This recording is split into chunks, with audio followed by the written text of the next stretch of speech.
উন্নয়নের আশ্বাস দিয়ে ভোট নিয়ে কাজ না করার অভিযোগ হাইলাকান্দিতে। হাইলাকান্দি জেলার দক্ষিণ হাইলাকান্দির কিল্লারবাগ ঝালনাছড়া জিপির কিল্লারবাগ পূর্ব সিট এলাকার প্রায় 2000 মানুষের চলাচলের একমাত্র সড়ক খালের মধ্যে তলিয়ে যাওয়ার ফলে অচল হয়ে পড়েছে পুরো এলাকা। এই গ্রামীণ সড়কটির কাজ করে দেওয়ার নাম করে গত পঞ্চায়েত নির্বাচনের আগে এলাকার পঞ্চায়েত প্রতিনিধিরা ভোট নিয়ে গেলেও কাজ না করার অভিযোগ উঠেছে সংশ্লিষ্ট জিপির সভানেত্রী সুলতানা বেগমের বিরুদ্ধে।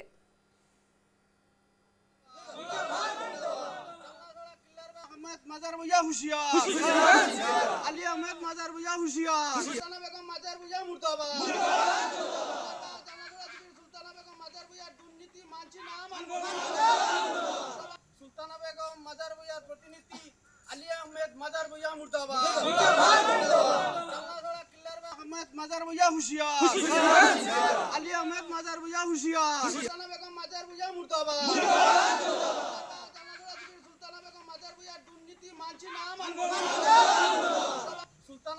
একেবারেই যেমনটা আপনারা শুনলেন যে এলাকাবাসীরা এবার কিন্তু হাই হাই স্লোগান দিচ্ছেন। তারা এই ধরনের দুর্নীতি কোথাও গিয়ে মানছেন না। মুর্দাবান দুর্নীতিতে একেবারে মুখর সেই গোটা এলাকা, যেখানে উন্নয়নের আশ্বাস দেওয়া হয়েছিল এবং তারা ভোট নিয়ে কাজ করছেন না বলেই অভিযোগ হাইলাকান্দিতে। জেলার দক্ষিণ হাইলাকান্দির কিল্লারবাগ ঝালনাছড়া জিপি পূর্ব শীত এলাকার প্রায় 2000 মানুষের চলাচলের যেটি একমাত্র সড়ক, সেই সড়ক একেবারে খালের মধ্যে তলিয়ে গেছে, যার ফলে অচল হয়ে পড়েছে পুরো এলাকা। যাতায়াত ব্যবস্থা একেবারে নির্বিঘ্ন। গ্রামীণ সড়কটির কাজ করে দেওয়ার নাম করে গত পঞ্চায়েত নির্বাচনের আগেই এলাকার পঞ্চায়েত প্রতিনিধিরা ভোট নিয়ে গেলেও কাজ না করার অভিযোগ উঠেছে সংশ্লিষ্ট জিপির সভানেত্রী সুলতানা বেগমের বিরুদ্ধে। আমরা বিস্তারিত জানতে সরাসরি চলে যাব হাইলাকান্দিতে। প্রতিনিধি রামধন দাস আমাদের সঙ্গে যুক্ত হয়েছে। রামধন, এই যে ছবি আমরা দেখতে পাচ্ছি, সাধারণ মানুষ একেবারে হাই হাই স্লোগান দিচ্ছেন, তারা বলছেন মুর্দাবাদ ধ্বনিতে একেবারে উত্তাল করে তুলেছেন গোটা এলাকা, কিন্তু তাদের যে একমাত্র রাস্তা, যেটা যাতায়াত ব্যবস্থা রয়েছে, সেই যাতায়াত ব্যবস্থায় বেহাল, একেবারে মাটির সেই রাস্তা কিন্তু একেবারে তলিয়ে গিয়েছে খালে। আর যিনি সভানেত্রী রয়েছেন তার নজরে কি কিছুই আসছে না? তিনি কেন কোনো দায়িত্ব নিয়ে সেই কাজগুলো করছেন না দীর্ঘদিন ধরে অভিযোগ জানানোর পরেও?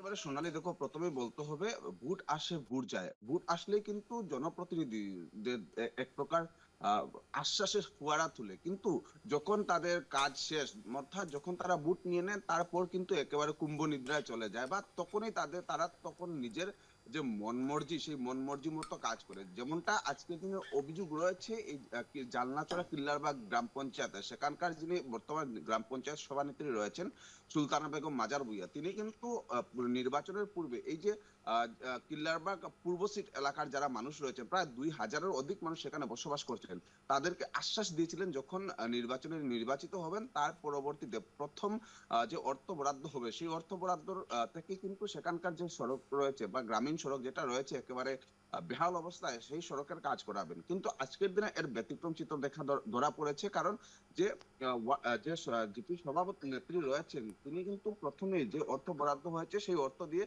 তার নিজ যে ওয়ার্ড রয়েছে সেই ওয়ার্ডে কিন্তু বাকি যারা ওয়ার্ড সদস্যরা রয়েছেন তাদেরকে না জানিয়ে তিনি নিজের ওয়ার্ডে সেই কাজগুলো নিয়ে গেছেন। প্রায় 9 লক্ষ লক্ষ করে অনেকটা কাজ তিনি নিজের ওয়ার্ডে করিয়েছেন। কিন্তু আজকের দিনে যে কথা হয়েছে, সেই কথাটা হচ্ছে যে এই যে জিপি সভানেত্রী প্রথমে আশ্বাস দিয়েছিলেন সবাইকে যে এই তাদের যে সড়ক, সেই সড়কটা সংস্কার করা হবে, কিন্তু আজকের দিনে সেখানকার মানুষ একেবারে দুর্ভোগ পোহাতে হচ্ছে তাদের, কারণ এই যে সড়কটি তাদের রয়েছে প্রায় 2000 মানুষের চলাচলে, সেই সড়ককে খালের মধ্যে কিন্তু সড়ক ধীরে ধীরে তলিয়ে যাচ্ছে, এবং যার ফলে কিন্তু সেখানকার মানুষ একেবারে দুর্বিষহ অবস্থায় চলাফেরা করছেন। এবং আজকের দিনে তারা এক প্রকার প্রতিবাদে নামতে বাধ্য হয়েছেন, কারণ সেখানকার ওয়ার্ড সদস্য যিনি রয়েছেন তিনিও কিন্তু তাদের সাহায্য করছেন, কারণ পূর্বে যে আশ্বাস ছিল গ্রাম পঞ্চায়েত সভানেত্রী সুলতানা বেগম মাজার ভুঁইয়ার, সেটা কিন্তু আজকের দিনে আর পুরোপুরি হয়নি, কারণ তিনি কিন্তু একেবারে নিজের মর্জি মতো বা অন্যান্যদের না জানিয়ে বা কোনো ধরনের গ্রাম সভা না করে তিনি এই নতুন যে অর্থবর্ষের বা নতুন যে অর্থ বরাদ্দ হয়েছে সেই অর্থ দিয়ে তিনি তার ব্যক্তিগত বা তার যে নিজ ওয়ার্ড রয়েছে সেখানে কাজ করেছেন। আজকের দিনে কিন্তু এখানের মানুষ একেবারে উত্তাল প্রতিবাদ করছেন, তারা এই ঘটনায় রীতিমতো খুব প্রকাশ করছেন। যিনি সুলতানা বেগম যে মজার বইয়ার জিপি সভানেত্রী, তার বিরুদ্ধে হায় হায় ধ্বনি দিয়ে কিন্তু এক প্রকার উত্তাল করে তুলছেন সেখানকার বাসিন্দারা। যেমনটা ছবি আমি নিউজ লাইভ বাংলার দর্শকদের এক্সক্লুসিভ দেখিয়েছি, এবং তারা কিন্তু এবার দাবি উত্থাপন করছেন যে অতি সত্বর এই যে সুলতানা বেগম মাজার ভূঁইয়া যে ধরনের কাজ করেছেন বা তাদের এলাকার মানুষের সঙ্গে যে ধরনের প্রতারণা করেছেন তার যোগ্য জবাব দিতে হবে। এবং আরেকটা কথা উল্লেখ করতে হবে, এই যে জিপি সভানেত্রী সুলতানা বেগম মাজার ভূঁইয়া, সেই সুলতানা বেগম মাজার ভূঁইয়া কিন্তু দক্ষিণ হাইলাকান্দি অর্থাৎ কাটলিছড়ার যিনি বিধায়ক রয়েছেন হাজী সুজামুদ্দিন লস্কর, সুজামুদ্দিন লস্করের কিন্তু খুব ঘনিষ্ঠ ব্যক্তি বা ঘনিষ্ঠ রয়েছেন বলেও যে অভিযোগ তারা উত্থাপন করেছে। এবং সুজামুদ্দিনের ইশারায় যে এই কাজটা হচ্ছে, এটাই কিন্তু একটা ইশারা তারা দিচ্ছেন, এবং তারা এর দাবি উত্থাপন করছেন যে অতি সত্বর যাতে তাদের এই যে সড়কের দুর্বিষহ অবস্থায় তাদের চলাফেরা করতে হয়, এই সড়ক যাতে অতি সত্বর সংস্কার করা হয়, না হলে কিন্তু আগামী দিনে তারা বৃহত্তর আন্দোলন গড়ে তুলবেন। ইতিমধ্যে তারা বিডিও এবং জেলা পরিষদের সিইও কে তারা কিন্তু চিঠি দিয়েছেন বা স্মারকপত্র তুলে দিয়েছেন, এবং আগামী দিনে তারা রাজপথে নেমে এই পঞ্চায়েতে বা তাদের গ্রামের যে অবস্থা সেই অবস্থার জন্য প্রতিবাদ সাব্যস্ত করবেন। নজর রাখতে হবে সেদিকে। ধন্যবাদ তোমায় রামধন।